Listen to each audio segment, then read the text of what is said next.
Hello, hello. On today's show, I'm going to talk about games, and more games. Mike says at Exceller, we always give you more than promised. And Pat asks, it's issue number 7. Do you know how your Godzilla is?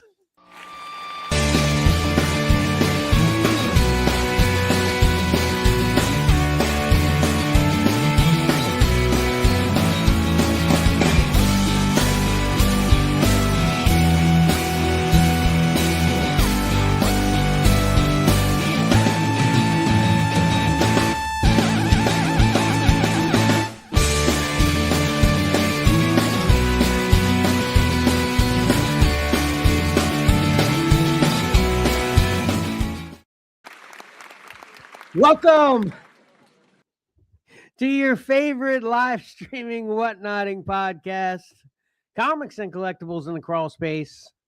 I am your 4th or 5th favorite podcasting host, Kevin. I am not alone, although we are down one member today. First up is Mike. Hey, what's up? Hey, what's up? Miss you already, Karen. Yeah. And then, of course, Patrick is here. Spoiler alert. I thought I was the one missing, but I guess I'm here too. Good morning. Yeah. Good morning. So, yeah, if you can't tell already, and you know what this made me just realize too, as I was saying this? I don't know. That's funny. That we don't, or I don't, when I introduce, I don't think I've introduced Karen one time this whole season. Yeah, we know she's there. I know she's there. Yeah, I know, but I feel bad that I didn't introduce her because now I'm getting ready to express to everyone that she's not here today. And that's what made it dawn on me that I haven't been expressing that she's been here all the other shows. Maybe that's why she's not here. Oh. She's not here out of spite. She's mad at me. Really? No, I'm just kidding. That's not why. But yeah, she's not here because of reasons. So our, lots of things that she does smoothly to add to the show aren't going to be as smooth today. Although we'll do our best to make them happen. Right, Mike? Oh, sorry. I stepped all over Patrick right there.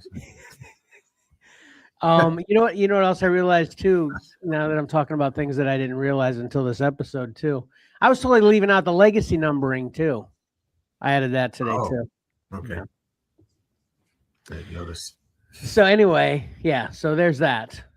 I wanted to take a moment before the show technically starts today too to point out something I got that I'm going to eat for breakfast this morning. That I don't know whether you guys are aware of it, especially our audience, but you guys as well. Did you know there are superhero Legos out right, or Legos, Oreos out right now? Yeah, I saw this. I saw like a big green package yesterday. Did you get it? No, I mean I'm not getting them unless there's something other than a cookie inside. Well, the only reason I got them is because there's cookies inside, and because they look cool. Were you aware of these, Pat? Yeah. Okay. So I think we got the Star Wars Oreos and we opened them during one show one time, right? And those were awesome. I had the what's that dragon show? Game of Thrones. I think I had. I think I had the Game of Thrones ones too. Did you? Yeah, I gave them away. This one girl at work really liked Game of Thrones, so. Oh yeah, I think I remember you talking about that and saying that before. But I remember how awesome those Oreos were. They taste a little bit better than regular Oreos, in my opinion. So that's why I'm like, I want these. But then I looking at it, it's so funny. This kind of thing. This is special edition 2 of 3. Okay. Yeah. And this is special edition 3 of 3.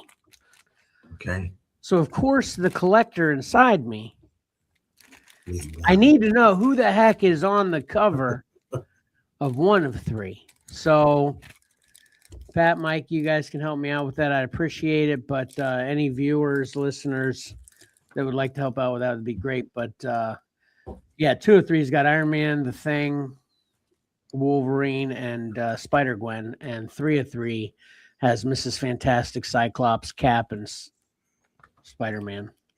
Oh, Spider-Gwen and Spider-Man. Yeah. Well, those are the small packs. I think the big pack that just came out has Doom on it or something, doesn't it? Oh, yeah? There was some kind of deal where you were supposed to collect the 3 and you could somehow send for the other one. I don't know if that's how you get the Doom one or you can actually buy it on the shelf. Yeah, I think I saw it on the shelf. Okay. Yeah. I usually don't buy Oreos. I love Oreos. I was gonna get some of the Marvel ones, but I was like $4.97. When did this happen? Yeah, tell me about it. Yeah, it's a bit much. Yeah. So He's pulling. Oh, he's hugging. Okay. Sorry about it. All right. I mentioned in the pregame that Ayla was heading to a competition today, so I just wanted to say goodbye to her real quick. I could have made myself more private there. Sorry about that. That's all right. Anyway, I'm just going to watch the show later to find out what you guys were just talking about because I missed it and I'm sorry about it. We got to get rolling, Mike. We're on a time crunch. yeah, I haven't been timing it yet. Oh, wait, 1 minute. I need 30 seconds. No. All right. 30 All right. seconds. Cool. Okay. You've got 30 seconds. Go. Okay. No.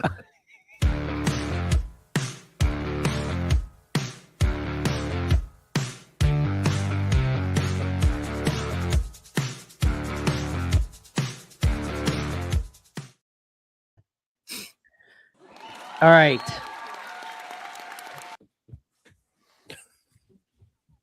See that you're not supposed to stop it. You're just supposed to let it play out because when you go to start it again, it's going to be at that part.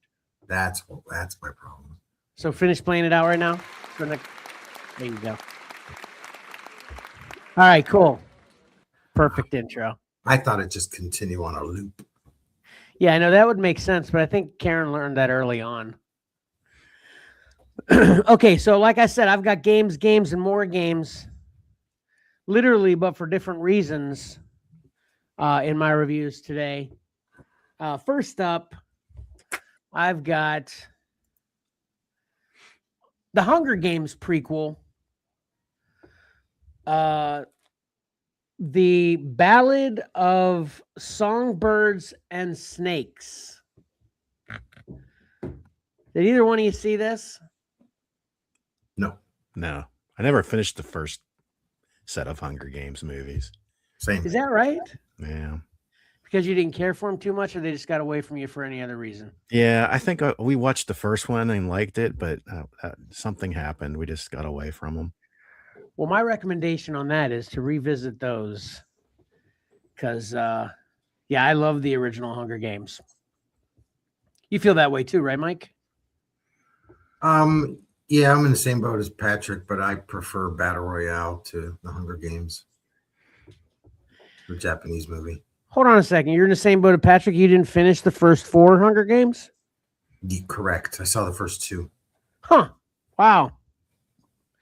I think that's one of the few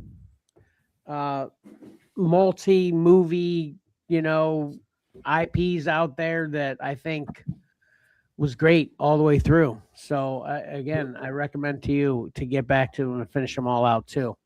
So anyway, this Hunger Games prequel is free on Peacock.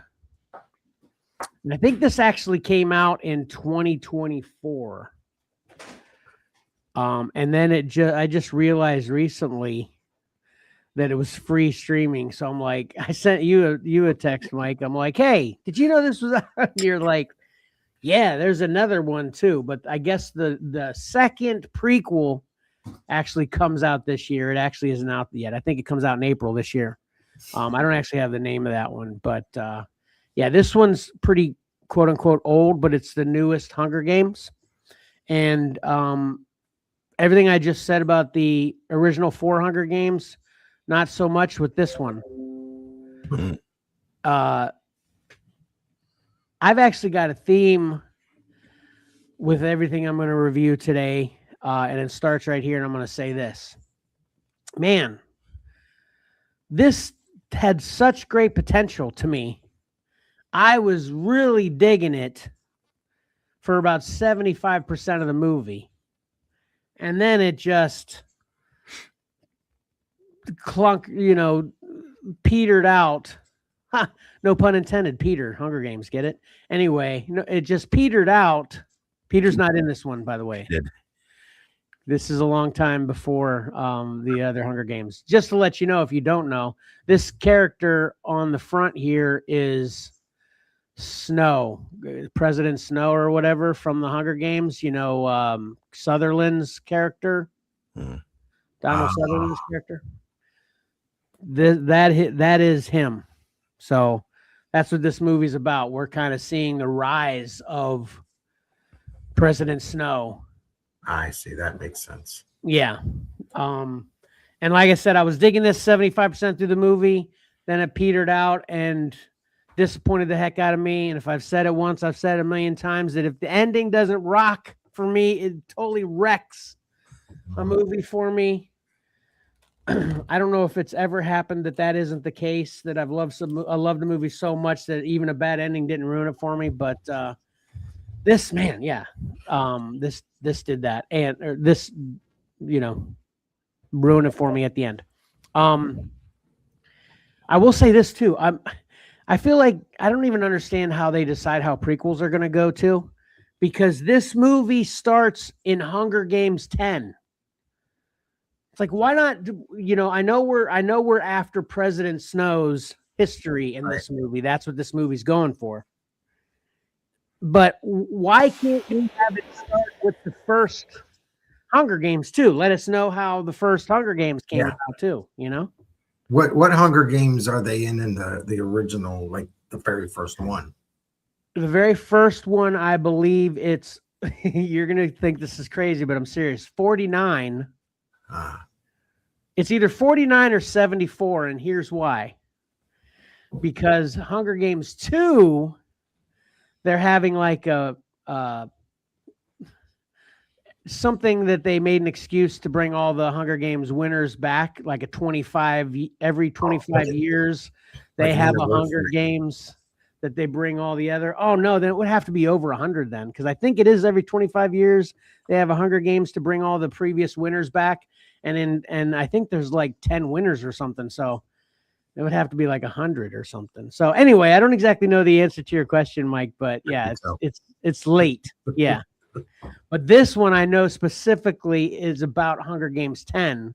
And the reason they started in Hunger Games 10 is still, and this is a reason of which I'm happy about hearing reasons, but it's still, I wish they would have given us a little explanation about Hunger Games 1. But this is Hunger Games 10, and the reason it starts at Hunger Games 10 is because Hunger Games 10 is the first Hunger Games where they used mentors to help the combatants be popular and be more entertaining for TV before they die. You know how, what's his name? Woody Harrelson is the mentor for Katniss in the latest Hunger Games. So Snow is the mentor for this young lady that's behind him. What's that? What's the Snow White girl's name again? Rachel Zegler. Yeah, Rachel Zegler. Yeah, that's it. Thanks, Fat. So Rachel Zegler is essentially Katniss's equivalent in this one. She's the focal point of the poor girl that's going into the Hunger Games, and Snow is essentially Woody Harrelson's character mentoring her as Woody was mentoring Katniss. So anyway, overall, I'm going to give this 4.5 bags of popcorn. That's pretty bad. Yeah, it's not like atrociously horrible, but if the ending was good, I probably would at least given it a 6.5. So it really butchered that for me, because then when we get to 6.5, 7, I think that's just a pretty average, okay movie. So but yeah, check out Hunger Games, The Ballad of Songbirds and Snakes on Peacock. You won't enjoy it. You won't enjoy it. That was hilarious, Mike. Sorry, man. I'm watching the clock. You're almost out of time, just so you know. I know I hit the celebration instead of the laugh. All right. So then I can't next read. up, Look, this is what I have to do to read my computer. Or this. Because it's like that perfect distance from my face. next up, I have the next game is literally a game and a movie, Minecraft. So who's seen this? Mike? Not yet. Saw the trailer. Pat? No, I have not seen it either. Oh my gosh. You should have led with this one. No, I start with the least pot. Why should I have led this one? I'm about to gong your butt. I start to go old to newest. So Songbirds is the oldest one, then to Minecraft, which came out last year. And incidentally, this is also streaming free. I've been meaning to get to it. Are you guys meaning to get to it at least? Yeah. Okay. Probably. This is streaming free on HBO. That's something we haven't even talked about either since we came back for season 6. Did you know HBO's back to HBO, Mike? Didn't know it, but I've watched stuff on it, not paying attention. Did you know that, Pat? Yeah, we talked about it on the very last show before the hiatus, and I had graphics ready to go for the next show about switching back. Oh man. You need to pull those out for the next show then, because we didn't. Yeah, it's crazy. They're back just to HBO. But anyway, so I've been meaning to watch Minecraft forever, and finally got a chance. And a couple questions for y'all first.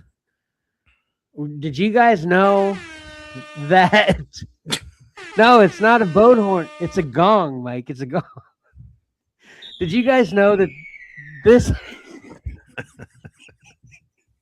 This is just a kids movie. Did you know that?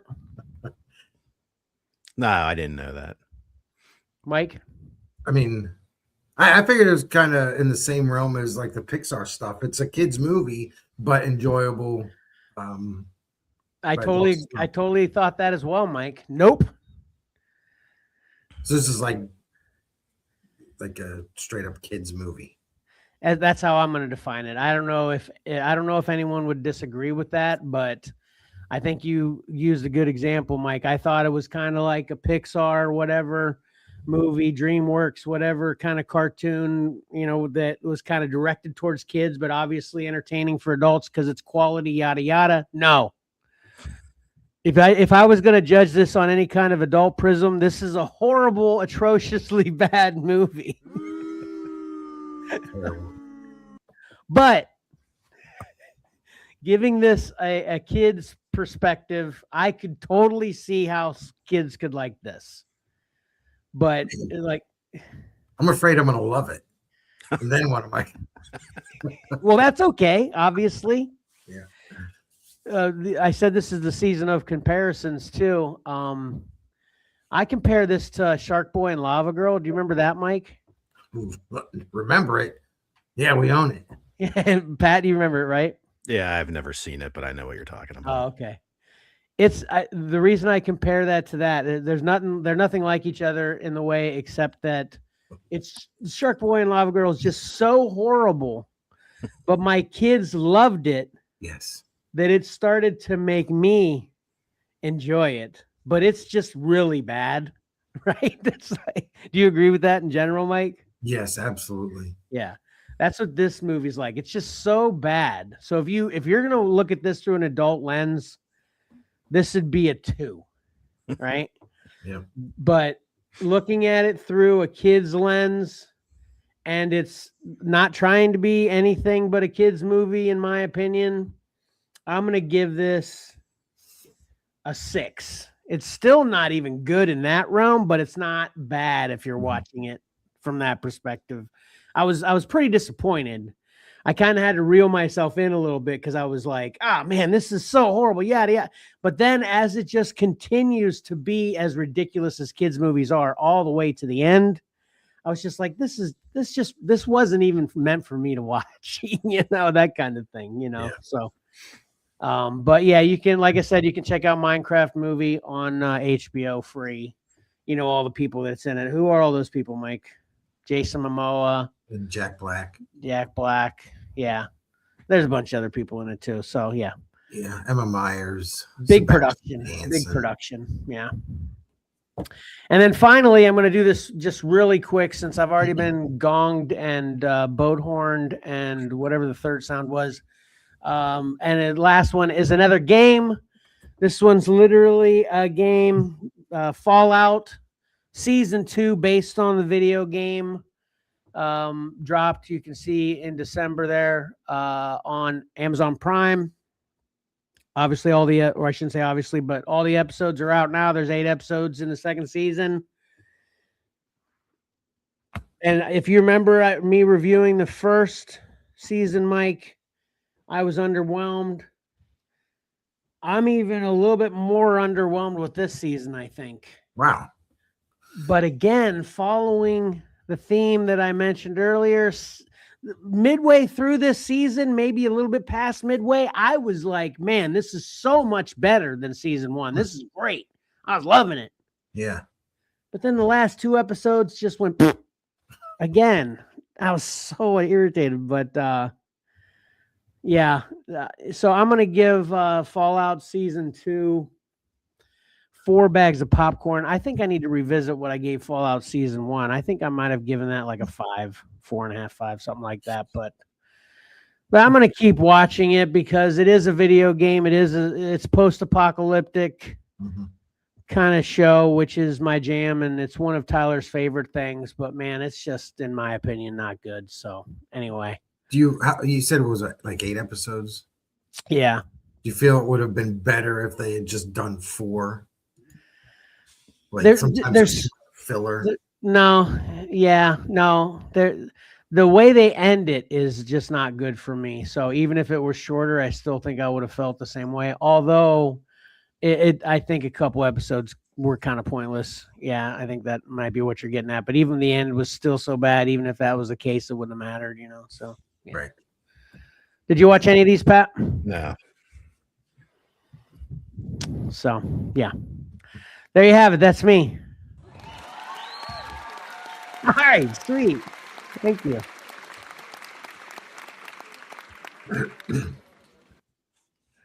Let me take myself away here. Oh, holy Jesus.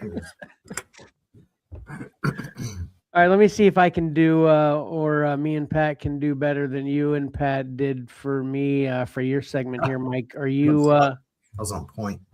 Are you ready? Yeah. All right, cool.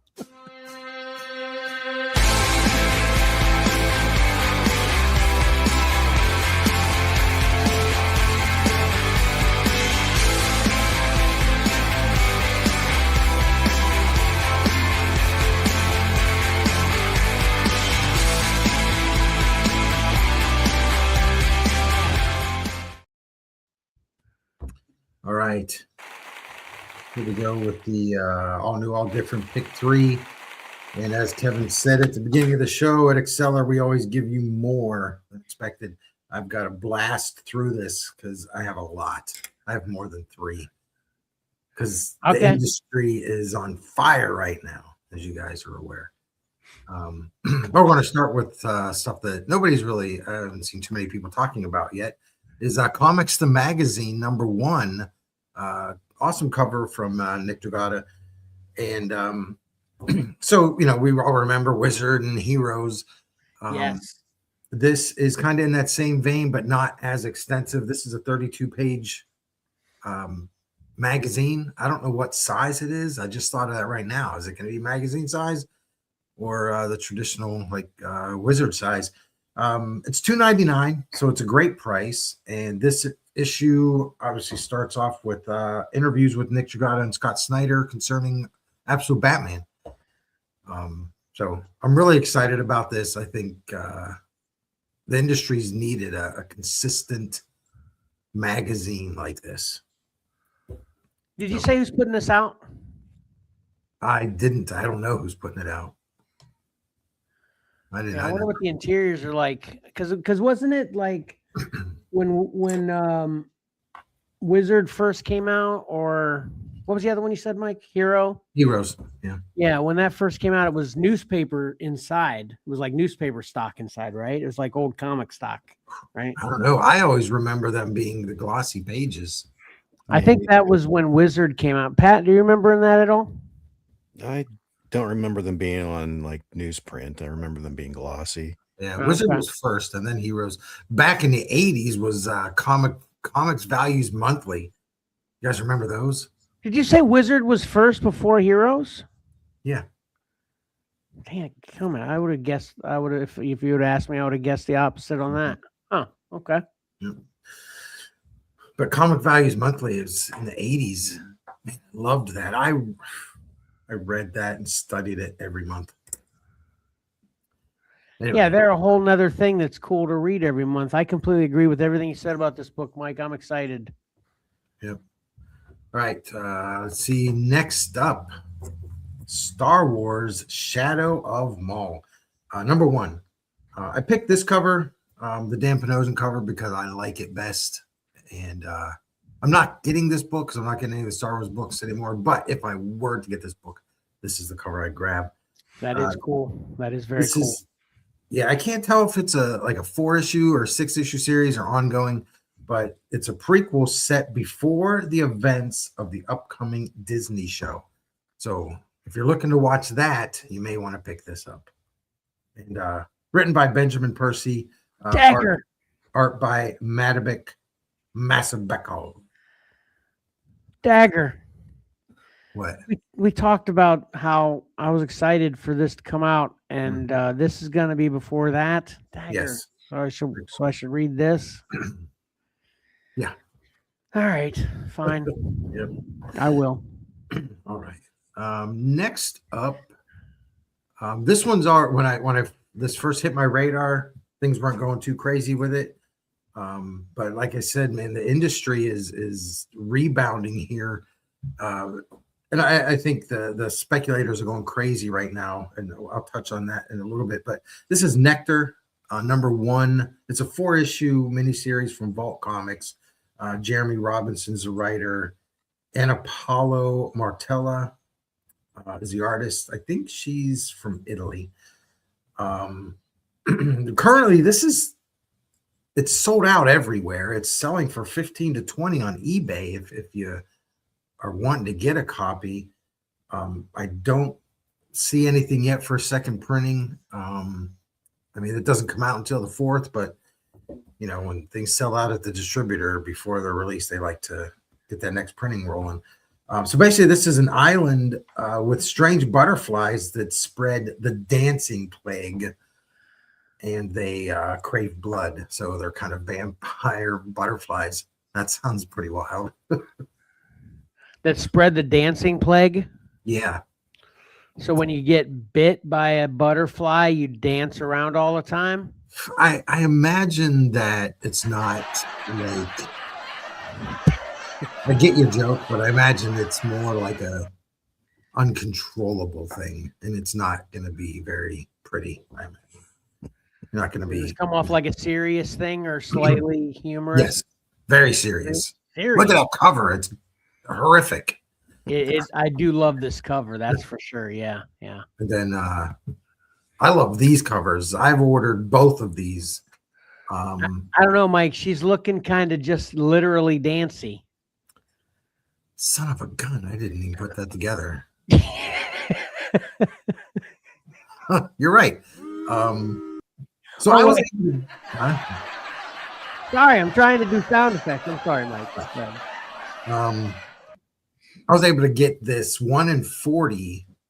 Vault confuses me because they list it as 1 in 4 parentheses 40. So is it 1 in 4 or 1 in 40? I don't get it. Anyway, I was able to get this for $14, and now it's off the charts. It's like $50. And then there's a foil cover, which I think that'll look really cool for.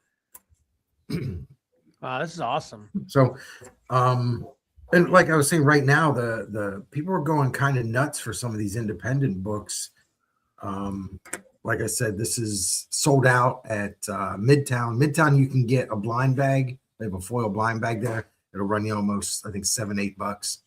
But then going beyond my 3, we've got Dork, which Patrick reviewed last week, going, just to the moon. The second printing, which doesn't come out until March 4th, sold out at the distributor.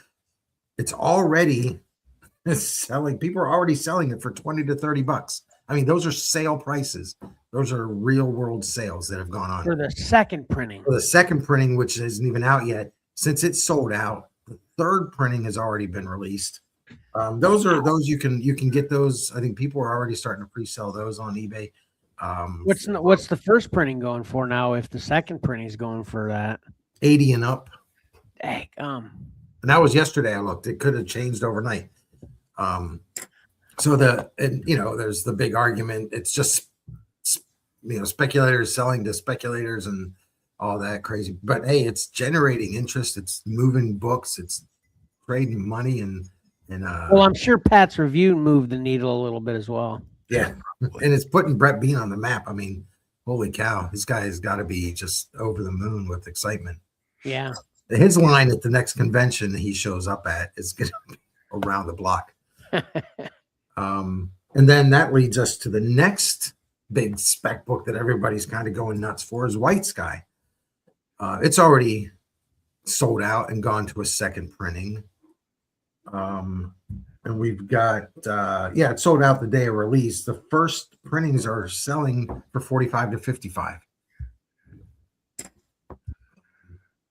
People are just thirsting for original content. That's, it seems like that's what's an easy spec book to, kind of, right? I mean, does it seem that way? That if it seems like it's a quality story and it's an original kind of concept, that's what really, you kind of hit the nail on the head with spec books for those. Huh? Yeah. I mean, I'm not sure what's generating it. I can't imagine, a lot of people like to point at Comic Tom for kind of moving the needle and stuff, but I don't do things based just on what that guy says.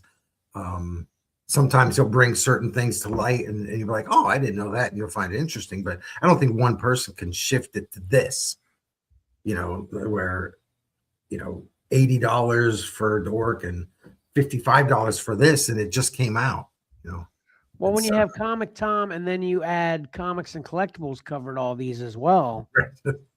That's true. That's really going to shift the needle. Yeah. Right, Pat? That's right. And then next up, this one isn't taken off as much, but we're looking at the cover A selling for around $10. Cover C, this is cover A. So there's the first print, the second print coming out on the 18th. And they also reprinted the Nick Dragata cover, which I really like this second printing. That one, the first printing selling for 15 to 20. So already getting the reprints out there. So yeah, I think they're both cool. Yeah, it's These kind are of all exciting. cool. Yeah. Because books really haven't been lighting the secondary market on fire as much as they have in the past. So it's kind of a rebound. But if you don't have those first printings, I don't think those prices are going to hold. I think they're going to kind of come back to reality. If we go and look at other books, like God Country, that was $100 book. You can go right now and get it for $15 plus $7 shipping on eBay. Stray Dogs #1, the first print, that was $100 book. You can get that for $15 plus $5. Spider-Man #7, the first appearance of Spider-Boy from a few years ago, that was $70, $80 book for a bit. You can get it for 20, 25 bucks. So things will calm down and you'll be able to pick them up. If you're collecting, if you're just wanting to read them, obviously the second prints are for. And I'm going to wrap up with the Bruce Lee stamps came out the other day. Go pick them up. Right. A little over, it's like $15.60 or whatever for a sheet. I love them. They're awesome. Just from the big boss right there. It's just fantastic. So, Yeah, those are very cool. I meant to stop by my post office, see if they had them yesterday. yeah. I don't collect stamps, but every once in a while, if it's got a personality on them that I'm a fan of, Which one? Which post office did you get them from? Brandy Station. Ah, okay. It's right. It's like I can throw a rock from my office and come Gotcha. within like 200 yards of it. Gotcha. Did you grab some of those for Chelsea? Chelsea said she wanted them with Pat. She'd be the one grabbing them because I don't really go to the post office. Yeah, I was like, post office. I'm not going in there. Those guys hate me. Or that's FedEx and stuff. Right. Right. They sprinkle Pat's packages at the end of his driveway like that dude does the salt.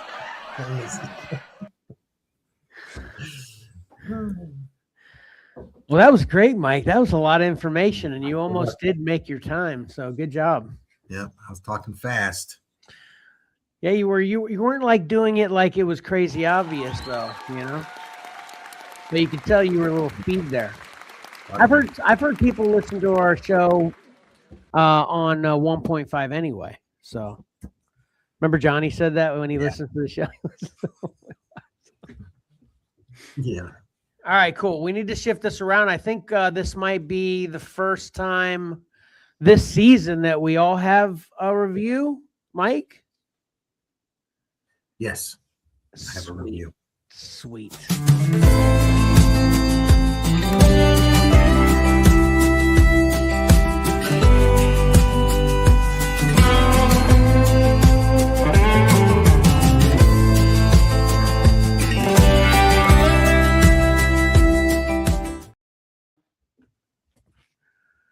All right, awesome. I'm first.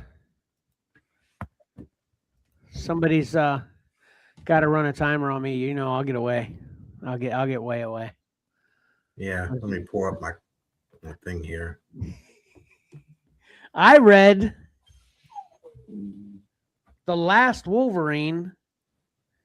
I think this came out issue number 1, October, November last year. So I'm behind the times, but as I think we mentioned it last show, or maybe it was the show before, I discovered this awesome cover at a comic store in Ohio. So I had to grab it, which this is number 2. So then I had to have number 1, which isn't as cool. But anyway, it's the only one they had there. So I went ahead and read 1 and 2. Again, this is The Last Wolverine by Saladin Ahmed and Edgar Salazar. And believe it or not, Mike, this guy on the cover there, that's Wolverine. I don't believe it. You should, because it is. But obviously, it's kind of tricky. Yeah. Because the one in the background is also Wolverine. But this is the Wendigo. And the last Wolverine that I actually reviewed, no pun intended, which was the regular Wolverine series, I think issue 1 and 2. I think Pat reviewed it at 1.2. I can't remember exactly what issue number it was, but you remember Pat? He was in the Canadian wilderness fighting a bunch of Wendigos, right? Yeah. Yep. So this is actually the Wendigo that he quote unquote saved, because remember the Wendigo were attacking people and causing people to turn into Wendigos.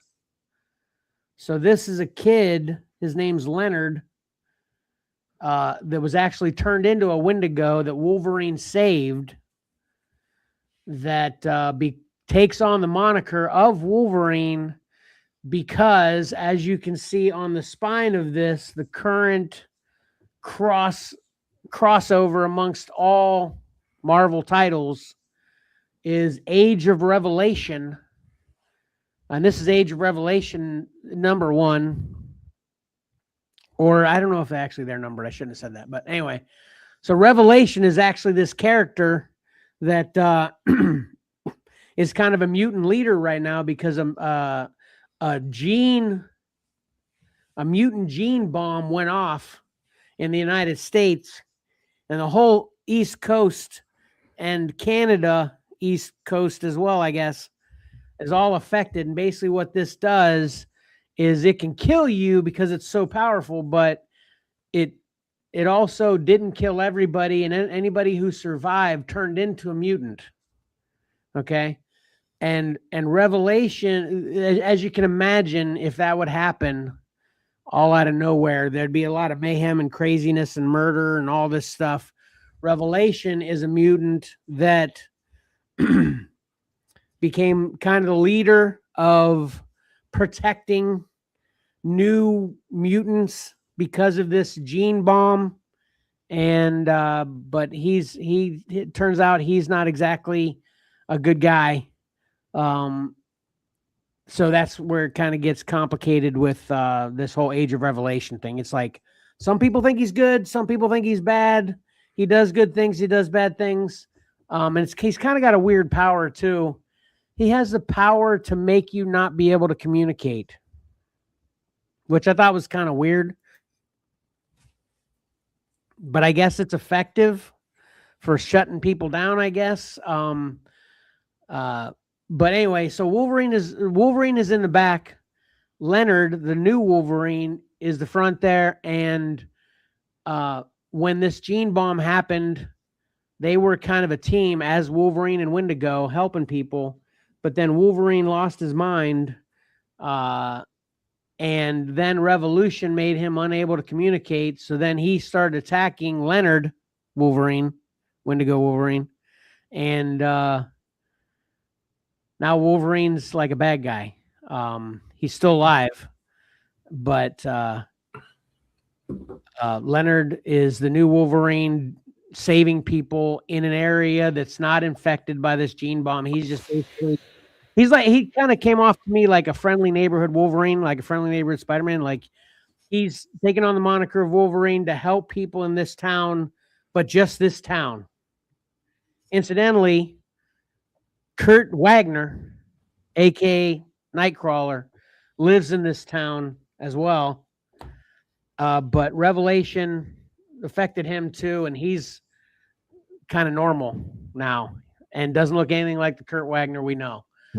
So this issue is kind of weird. But then in issue 2, it I don't know, gets weirder. Or gets more normal because Vindicator, is that her name? The Canadian? Yes.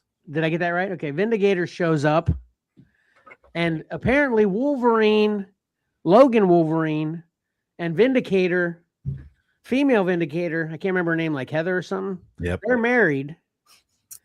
And she wants to save Wolverine. So she comes to get Leonard, Wendigo Wolverine, and Kurt, Nightcrawler, to team up with her to go back into this savage land of New Mutants and Revelations, land and everything, to go save Wolverine because she's figured out how to do it.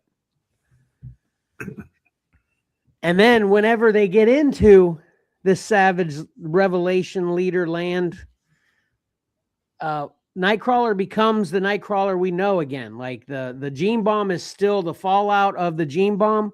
I should have done a play on words on that, because the fallout is a big thing with this comic as well. And I just reviewed Fallout for a movie. So anyway, the fallout is still there. So if anytime any mutants go in there, if you're already a mutant, you could go crazy and become like a savage. But if you're not a mutant, you could go in there and it could either kill you or change you to a mutant, just like the original gene bomb did anyway. So when they get there, Kurt turns right back into the Nightcrawler we know and love, or I love him. He's great. But Wendigo starts to lose it because he's already Wendigo and he kind of reverts back to his savage Wendigo ways. And there's an extremely graphic panel, so graphic I can't even show it on this show, in this issue, that kind of took me back. It was so graphic. I was like, wow, this is what we're doing now? But and I don't see any kind of, this is rated teen. I guess it's okay for a teen, but anyway, it's pretty graphic. But basically that's where we are. They're going to save Wolverine, Vindicator, Leonard, Wolverine, Wendigo, and Nightcrawler, who just got his power back. They're incidentally in Philadelphia. Pittsburgh makes a showing in this issue, and they're there to save Wolverine. This is fine. it's kind of a little to get on top of right out of the gate, but I think it's written well enough that it explains it more clearly and concisely, of course, than I just explained it. So I think they did a good job. The art's good. I always fail at showing you any panels. But I have no complaints. Nothing stood out to me as bad, and that's kind of my gauge. Not like y'all's really appreciating some quality art. I'm not as good at that kind of noticing that thing when I'm reading it. But I definitely I'm gonna kind of fall to what we've done a billion times. I'm gonna fall to if you're a Wolverine fan, this is definitely a must-have in my opinion. But even if you aren't a Wolverine fan, I'd say this is a solid get it. It's I love completely original story arcs that don't kind of lean in on a lot of already previous things that were said and done. So it seems completely original to me as far as I know. And I don't know if you need any other kind of Age of Revelation issues, but in these issues, it's got, of course, full fold outs of all of the issues of Marvel that you need if you want the entire Age of Revelation crossover series. And there's at least like 10, I think. Yeah, you need to take a loan out at the bank to get them all. Right. And I think they might be all, if I'm not mistaken, I can check this out whenever you or Pat are talking too. But I think they're all X titles anyway. That kind of swim around there. It might not be every Marvel title, like it's not an Iron Man. I don't know. I'll double check that though while we're talking. But yeah, go ahead and get The Last Wolverine. The way you describe it, have you guys watched The Backyardigans? Yeah. The way you describe it, it's like I imagine a bunch of kids out in the playground, and they're like, "Okay, I'm Wolverine. I want to be Wolverine. Okay, you're this Wolverine." And then, sorry, your time's up. Okay. And that's what they're doing. So what you're seeing is their imagination, Backyardigan style, doing all this stuff. So, Which is kind of cool, right? no, Kids can be pretty cool with their imagination. They can be. I just, when I read a comic book, I don't want to think that. The important part to me about everything you just said is as long as they explain it. Yeah, I get it. Which they explained it all in this. We know how we got to where we are specifically. So I thought it was good. Yeah. So. All right, Pat, what you got? Go. Oh, yep, you're next.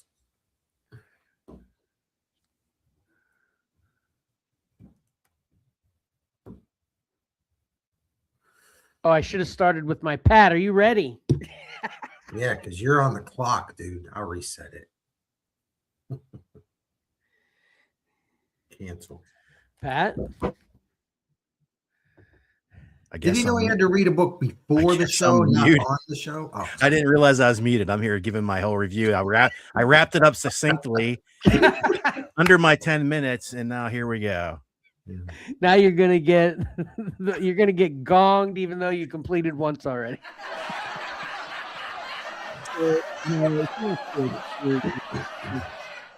Used to this scenario where you give them a task to do, or you have a group of kids, they're out there doing something, and pretty soon you forget about them, and it's very quiet.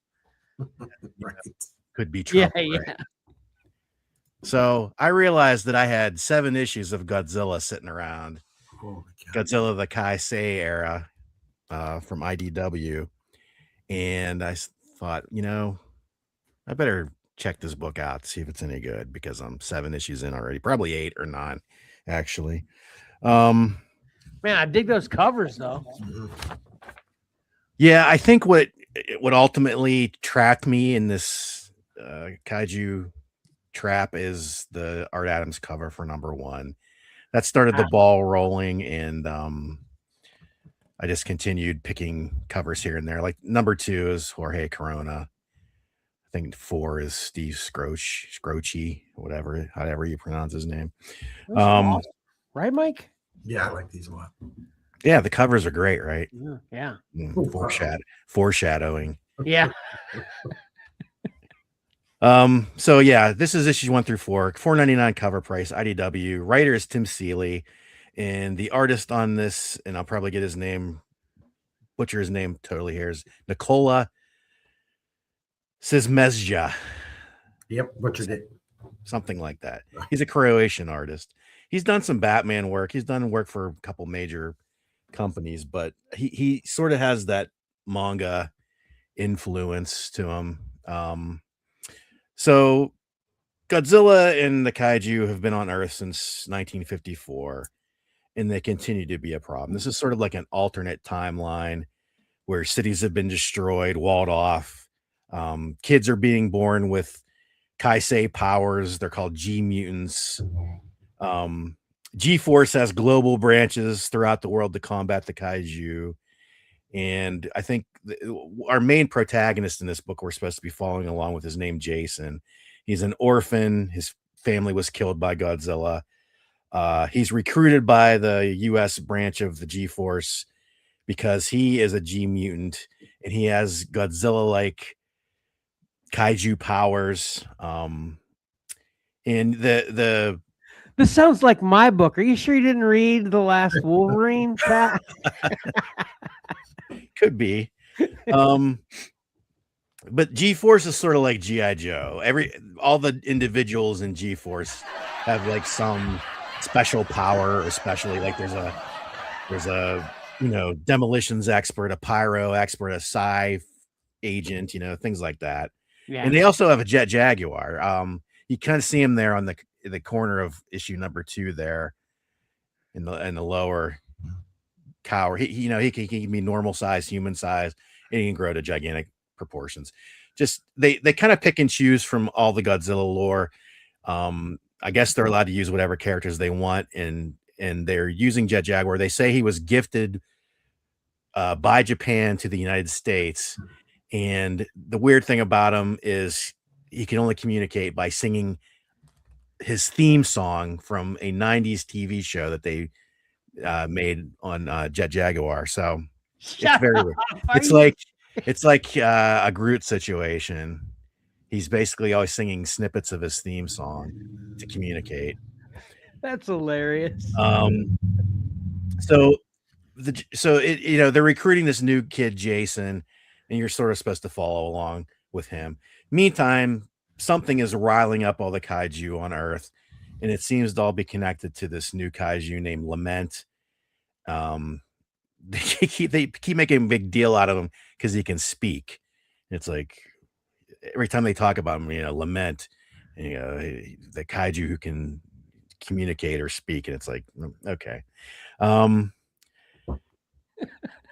And there's also these power sapping leeches that seem to be going after the kaiju like Godzilla and Gearus, and they're kind of driving them nuts.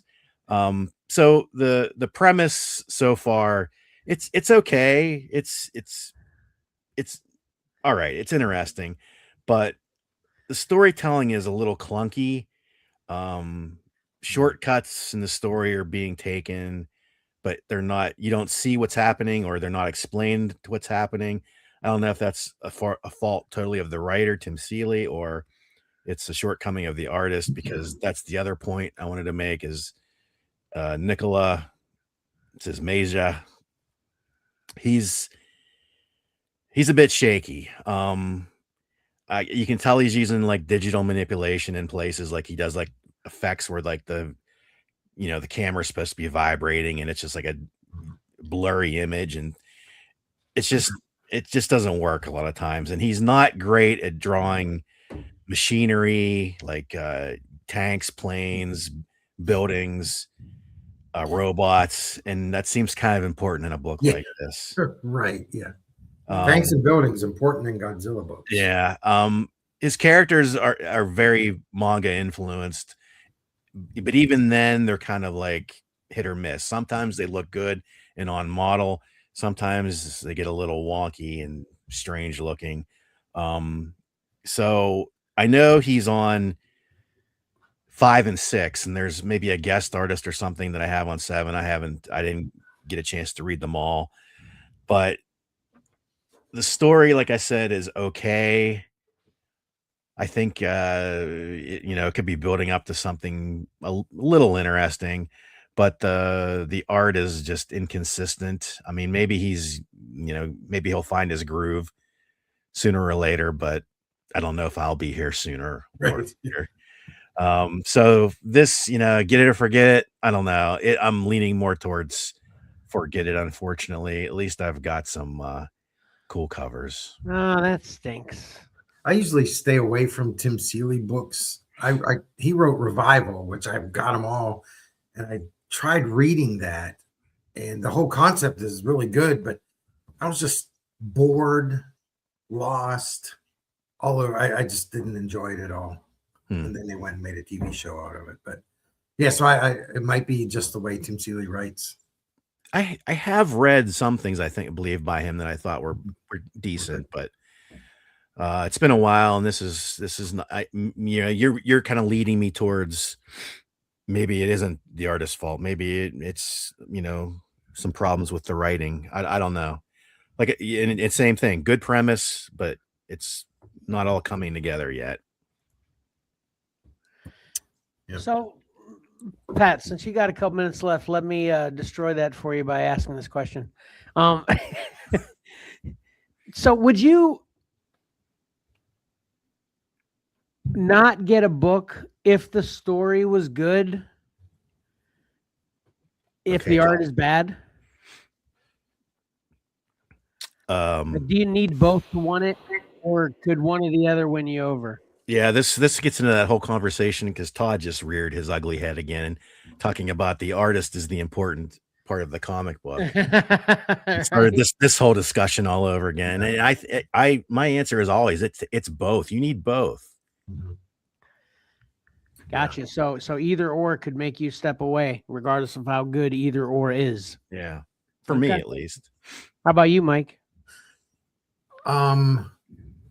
Yeah, I was just thinking about that. I think I can. It's a weird thing. I'd probably be able to tolerate a lesser artist on a well-written book more so than terrible writing on a beautifully drawn book. Yeah, that's how I could. That's how I think I am too. Yeah, that's a good way to put it too. Yeah. But sometimes I'll say a book is worth getting just because of the art, because it's right, so fantastic. Right. So yeah, it's hard. Also, characters come into play if it's a book, but a character that I like, your tolerances go up and down, I think. And on this note too, I just wanted to point this out to both of you as well, that Monarch Legacy of Monsters Season 2 drops on Apple February 27th. I'm excited for that because if you remember my review of the first season, I thought it was amazing. So yeah, kind of going with the Godzilla kaiju theme there. So, all right, Pat. Good job. Good job. Hold on. We mean it. Just to show we mean it. No. You just ran out of time. Oh. All right, Mike, what do you got? That's how good he did. I went way back. Okay. To 1940. And I read Action Comics 23 because I got the facsimile for it. In case you weren't aware, this is the first appearance of Lex Luthor and also the first mention of the Daily Planet. Obviously written by Jerry Siegel and drawn by Joe Shuster. If you want this, the original, just because I always look like, okay, I'm curious as to what these are going for. A 7.0 will cost you $73,000. This is weird. This guy's offering a 6.5 for 93. I'll go ahead and take the half a point jump and save 20 grand. Or you can get a 3.0 for an affordable 25,000. Or you can get this for, I think this was like $6. And it's so funny the way how crazy your books were. And then I go back to this, the way books were written back then, man. This is just straightforward, pretty simple. Clark and Lois are war correspondents. Mike, I'm sorry. How much would it cost for me to get the 4.0 of this book if I wanted the original? The 3.0 is $25,000. Oh my god.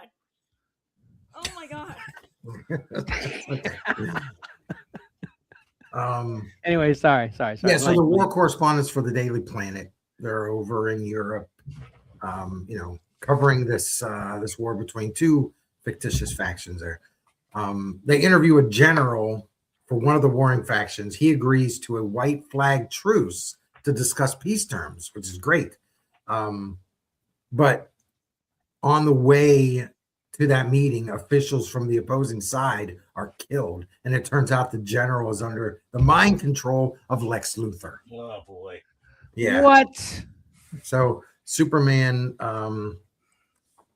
follows that general to Luthor's hideout and confronts him and all that stuff. And Luthor's plan is to send the nations of Earth at each other's throat. This is a quote. At each other's throats. When they are sufficiently weakened, he could step in and assume charge. So that's a genius plan right there. Wow. I've got a few things. Back then, Action Comics wasn't just Superman. I think there are 4 or 5 other stories in there. I looked through them. They look okay. I'm mainly interested in the Superman stories. I love it's such a small panel, but when you've got this tiny character and the bright red cape, he just stands out, and it kind of puts me in mind of the way Frank Miller drew Superman in The Dark Knight Returns. There were times where it's just the red cape just stood out, and I'm like, oh wow, it didn't start with him. And then there you go. There's your first appearance of Lex Luthor. Wow. He's the redhead. Oh, exactly. And that, what's funny, I have a little trivia here for you. Okay. The first bald Superman, or both first bald Lex Luthor, was in Superman 10 from 1941, drawn by Leo Noack. And the reason he's bald is because he accidentally thought that one of these henchmen was Lex. So that's the way he drew him. And it's stuck. That is crazy. Yep. It's awesome. That is a great tidbit, Mike. I have more. Okay. What's cool also in that book is the advertisement for Superman #4. It's so cool. It is cool. So yeah, some more trivia there. And we're gonna have to go back and look for this. I couldn't find. I think it's just audio. In Dawn of Justice, Luthor is referred to as prisoner AC 23-1940, which is Action Comics 23-1940, the first appearance of Lex Luthor. And then my dog wants out. Oh, that is nice tidbit. Okay, Mike. And I didn't have I had the picture, but it didn't make it on here. Luthor's prison uniform is labeled 16 TK-421, which TK-421 is the name of one of the stormtroopers from A New Hope. Whenever they're down in the trash compactor, whatever. Yep. So there's a little more cool trivia for you. This is a get it because it's either this or 25,000, and these old Superman stories they're a fun, fast little read, and the artwork, it's fun. However many years old, and it's still awesome. I love it. Yeah, it's great. So to get it, Action Comics 23. This also, I think they did this in a foil also. Of course. Yeah. Very nice. Very nice. Since you've got a couple extra minutes too, I'm not planning on taking too much of it too, but I wanted to say what I said I was going to say regarding Age of Revelation. There are 19 issues to get. If you want all of the Age of Revelation story, and yeah, I would say 75% of them are X titles, but then they also go into Undead Pool, Cloak and Dagger, and Iron Frost. I don't even know what that is. And there's the long shots. So yeah, still kind of swimming in the X-Men side of the Marvel Universe. Oh, Radioactive Spider-Man #1. The heck? Well, they didn't have enough Spider-Man books. Right. So anyway, go ahead and get those 19 issues too, along with the last Wolverines that I was reviewing, and Action Comics, either 25,000 versus. Did you say what the cover price of this facsimile is? I can't remember. Oh, you know what? It's sitting right beside me. I think it's like $4.99. Okay. I wish they had done, not for a bit, but I think they did it with Detective 27 and Action 1. They did them in Golden Age size. And I was excited about that. I was like, I'll buy all of them if they do that. And they didn't. $6.99. I mean, come on, $6.99, make it Golden Age size. Give me a little more paper. Yeah, but it is newsprint, which is great. That is cheaper than 25,000 though, so there's that. It is. There's that. Oh, there's a cool ad I didn't see. Anyway, yeah. I also have Sensation Comics. I can't remember what issue. It's like a Christmas Wonder Woman one. I almost reviewed that one, but I went with the Superman instead. So hey, tune in next time because I haven't been to the store in ages. So I'm having to read these old books. That's good. We got a couple get it's and sort of forget it. Yeah, maybe still out. Yeah, still thinking about it. All right, Pat, you ready to explain? Oh, your tease was about those Godzilla issues. Yeah. All right, you ready to just give us some toy stuff? I am. Toy fair to middling? Yep.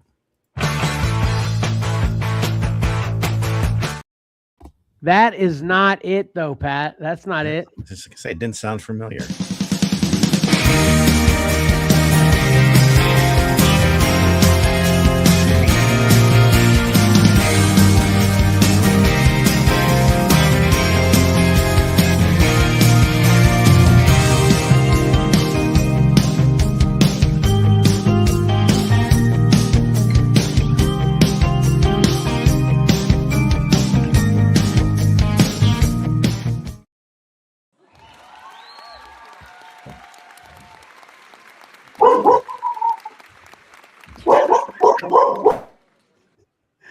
Wayne is excited for your segment.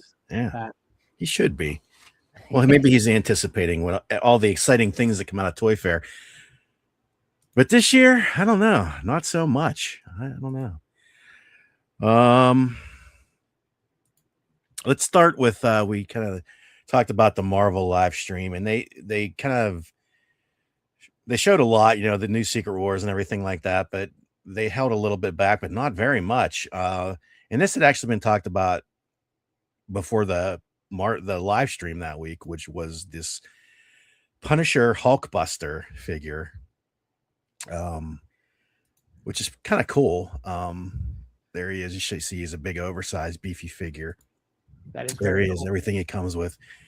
I thought the head sculpt was really nice on that. The battle damaged Punisher head. You know what would make this 10 times cooler? What's that? If Punisher was a figure by himself that he could come out of there. Yeah. The price tag would match that coolness. Right. Yeah. No price tag to give you, but I'm sure it won't be wonderful. But stay tuned. Another thing they showed was this new Iron Spider, Aaron Davis. I'm not familiar with this. Aaron Davis, I think, is Miles' uncle. Wait, what's his name in the across the Spider-Verse? Yeah, Aaron Davis. He's the Prowler. Yeah, is that him? Same guy? Yeah. Yep, okay. Same guy. No idea what's going on here because I'm not reading the Miles Morales books, but apparently he was Iron Spider at one point. That nice, was cool. Yeah, nice Pittsburgh color scheme. Yeah. Yeah, he's an Iron Spider figure. I guess the big thing from Hasbro that was left not shown prior to Toy Fair was Professor Hulk, but it seemed like everybody knew he was coming. the smart version of the Hulk from the Peter David run. Comes with his bunny slippers that were famously spotlighted in one issue.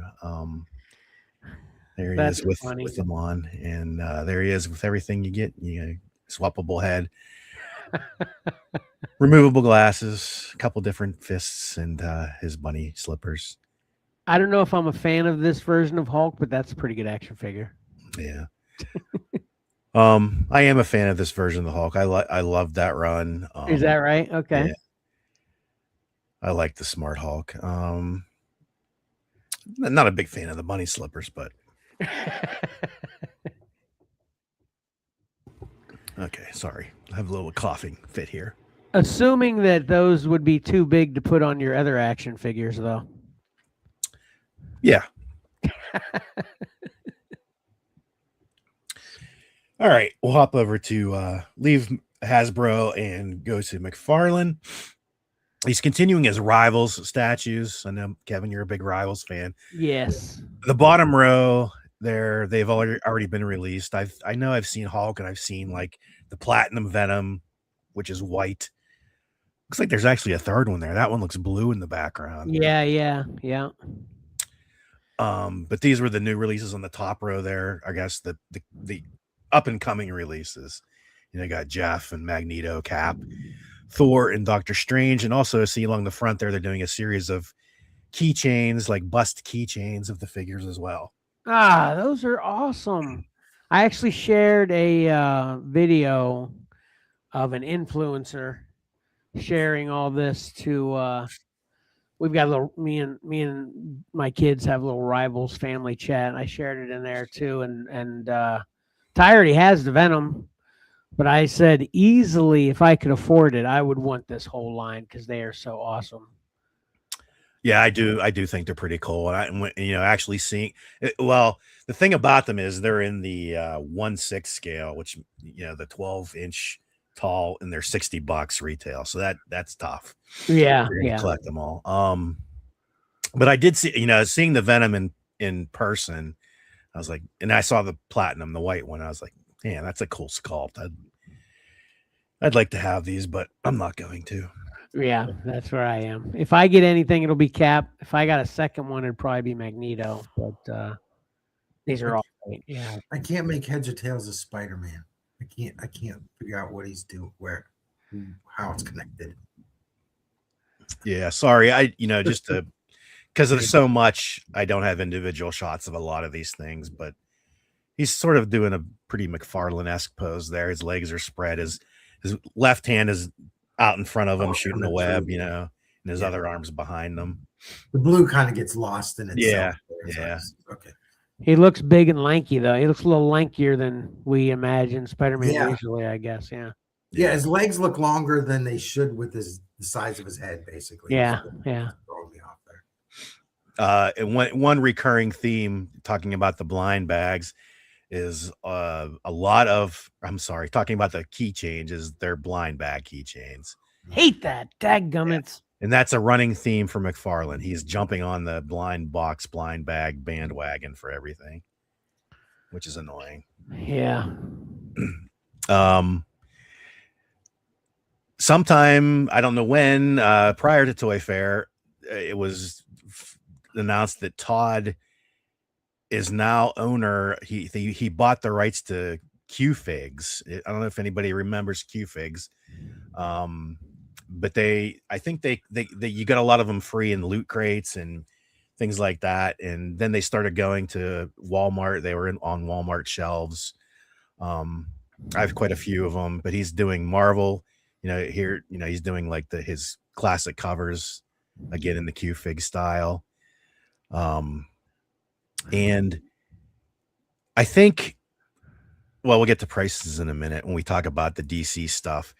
Because he's doing a bunch of DC stuff, and you can kind of see him on the left-hand side there. They are blind box at $20 a pop. And you might get lucky and get the limited edition silver or gold versions if you're, so inclined. Those are unlucky. I would sell that in a heartbeat just to get one of the regular colored ones. Right. So stupid. I think everybody. I don't know who likes the solid. Yeah, that's what I was just getting ready to say. Yeah, if anybody listening or watching this likes those, please let us know, because I have never come across anybody that doesn't agree with our opinion wholeheartedly as well. It's so crazy. Yeah, they're limited, and it's like limited to 400, and I say good. There shouldn't be that many because they're awful. Yeah, the chases are things nobody wants to chase nowadays. Yeah. But then somehow that's what you pull when you plunk down your $20. Right. So you can see, if you notice, the poison ivy on the right hand side there. What he's doing here is the blind boxes are going to be $20 retail, but there's going to be unblind boxes that are going to be 25. And if you'll notice, the poison ivy, the furthest to the right, has a little bit of extra plant decoration on her base. So she'll be, you'll know you're getting poison ivy, and you'll get the extras on the base when you get the unboxed versions of these figures. Man, I don't like this at all. I don't like that at all. Yeah. Yep. So Marvel, DC, and he's also doing his own characters. There's a Spawn and a Violator. So they definitely showed the DC in the blind box situation, unblind box, whatever, but I don't know about the Marvel and the Spawn. So we'll wait and see. And then we'll wait and see if they're 20 or 25. I don't know. It's a little pricey for Q-Fig figures because they're not very big, but I do like them. I have quite a few of them. Yeah, I like them as well. You like them, Mike? Speak up, please. You're muted. Yeah, it's because my dog. I like them a lot, and I would be a go at like $10. Yeah. Why? I'm gonna email. I haven't emailed Todd in a while. I'm gonna email him to tell him how disappointed I am that you can't even pretend it's about cost if you've got a $20 price on a blind bag, but a 25. I guess that little extra piece he could try to justify. That little extra piece you get, hypothetically, with poison ivy having the extra plant on there was $5, whatever, So well, you're also paying for the knowledge of knowing what it is. Right. That I hate that. That's what I'm saying. If there wasn't the extra, I'd hate it more. I hate it either way, but I'd hate it more if it wasn't the extra, because if you're getting the identical thing, you're basically just shouting, hey, this is just a money grab, because it obviously wouldn't cost more just because we know what it is to make, versus being a blind bag. You're just making people pay. It's just, I don't like the whole thing stinks. Yeah. Yeah. I'm not just make them and let us know we're getting, and let us buy it off you. It's I hate it. Yeah. I'm not getting any of them except for the Hulk 340. Probably the Spider-Man 300 was up there, 301.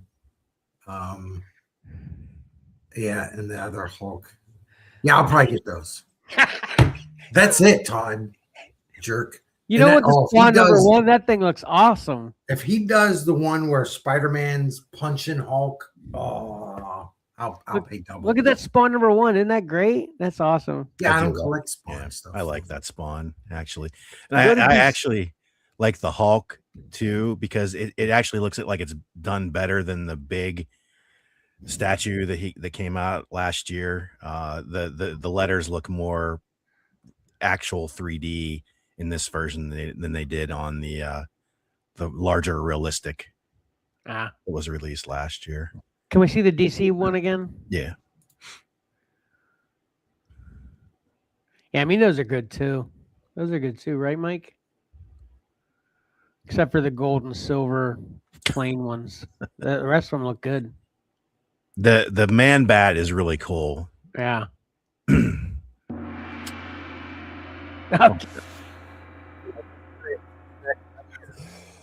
He's concentrating on gongs. It's like my thing isn't. Anyway, continue. I'll try. I'm losing my voice. Help me.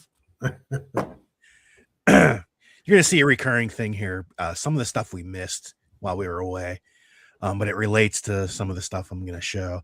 And that is Todd's doing a Image Comics Founders Elite series. The spawn was already announced, and I think he's actually showing up in stores. The price is a concern here. Apparently you could have pre-ordered Walmart for $50, but it seems like most places had it for $60. You are getting extra stuff here. But is it, normally at worst $30, jumping the price point, doubling that, I guess. You get some real chains because kids love chains.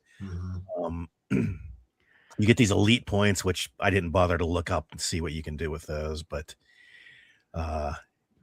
it doesn't seem like the value to cost is there. I don't know, but he's announced two more premiered at Toy Fair, and that is Shadowhawk.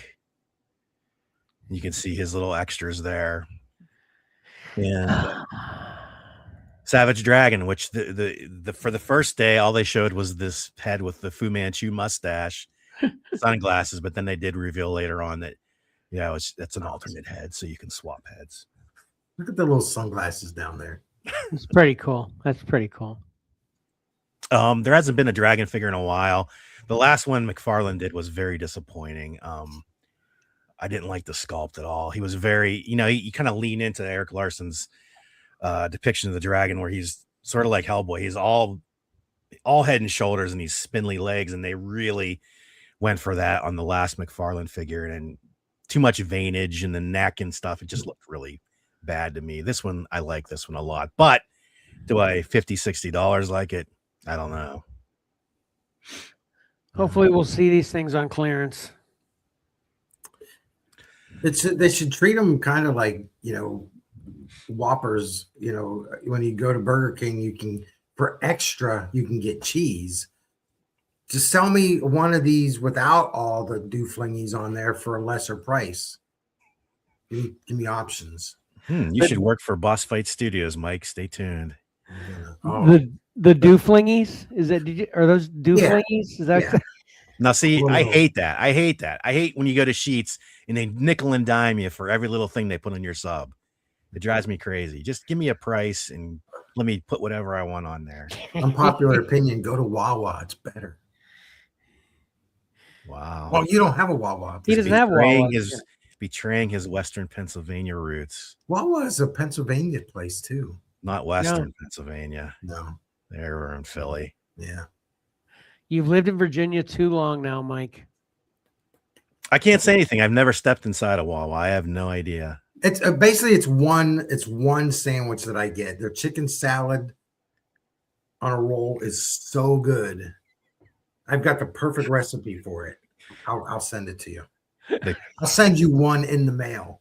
With all the ding dong fling flongs. With all the dooflingies on it. The dooflingies, yeah. Get mine with extra dooflingies. All right. We're gonna wrap up Toy Fair talking about something near and dear to my heart, and that was McFarlane announcing out of the blue, big surprise, he's doing Hellboy figures. Wow. And we'll get to why that's a little odd in a minute here. That he announced two versions, and apparently this is the regular version, which makes no sense. Todd, we never know what you're gonna do. I'm sure in a couple months we're gonna have the Jokerized Hellboy. I can't wait for that. So this version is the regular version, and then this version is the chase version. Hellboy with cheese.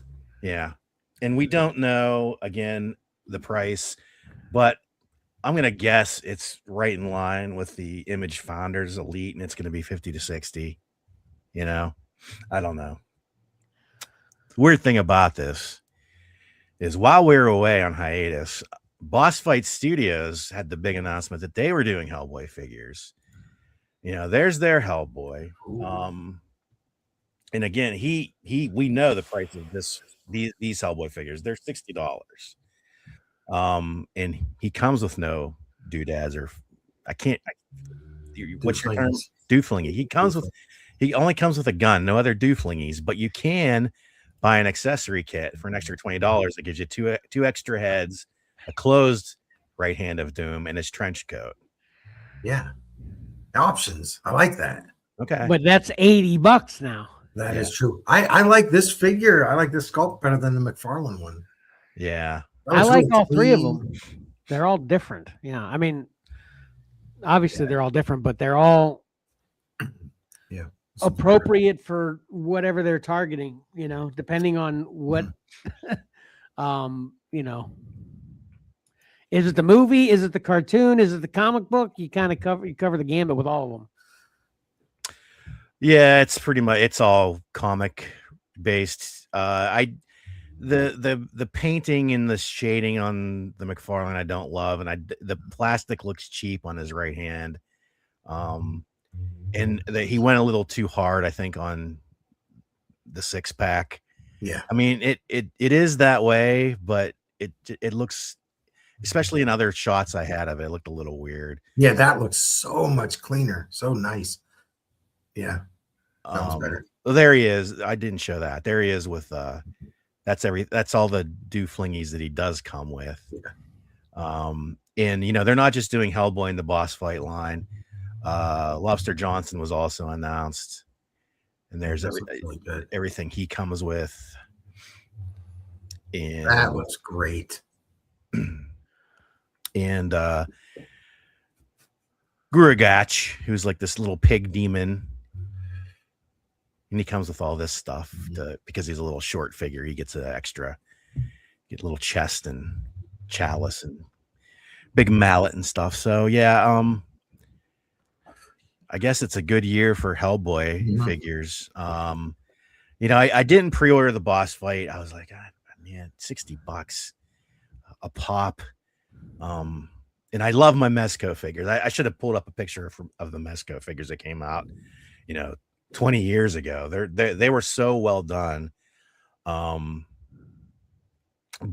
it's going to be hard to see Hellboy at Walmart and not pick him up, I believe. But we'll see. So these all three are so different. You're saying they're all comics, though? None of them are based on anything else? Yeah, they're all comic based. Just by different artists or whoever did. They all look like they're all basing them off Mike's designs. Really? Yeah. I didn't know there was such a range of look for him. Yeah, I mean, this is just another form of this, but these two, there's different eras of Mignola too. So this is like right based off like an old promo from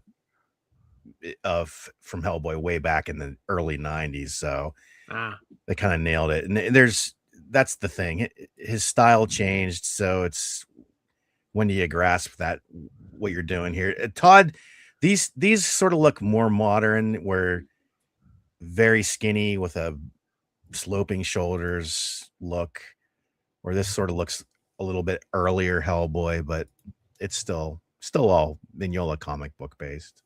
Okay. So, well, they all look cool to me. Definitely. Yeah.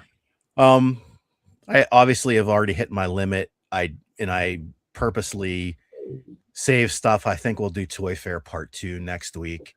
Okay. But overall, it seemed like a kind of a lackluster Toy Fair. I got that opinion from other people too, where not a lot was shown. And it had been leading that way in recent years, where the Toy Fair had sort of been passe, and that a lot of people were doing their online stuff. But like I kind of mentioned last show, it seemed like Toy Fair was kind of making a comeback. So I'm not sure what the deal was this year. And I don't know, maybe stay tuned for Part 2. Maybe there's some more things to get excited for next time we visit the horizon. Nice. That was very nice. And I'm actually going to say I thought that was pretty exciting, especially if there's a part 2. There's more, because Yeah, we really only hit 2 companies there, Mhm. really. Oh, I guess I guess that's kind of what you're thinking about. But yeah, there's more than enough for more than I can afford in there that I wanted. So Right. because yes, I guess that's what. Anyway, yeah, those are great. Dadgum. All right. Yeah, we're way over time. Karen, come back soon. We need you because obviously we need some supervision so we don't lose control of this. Pat, did you have anything else? Nope. Mike. All good. All right, cool. We appreciate you checking us out. Make sure you get all your do flingies organized for the next show. And until then, don't forget, appreciating great art is awesome, and reading a great story is a lot of fun. So why not pick up a comic book and do both? Acceler out.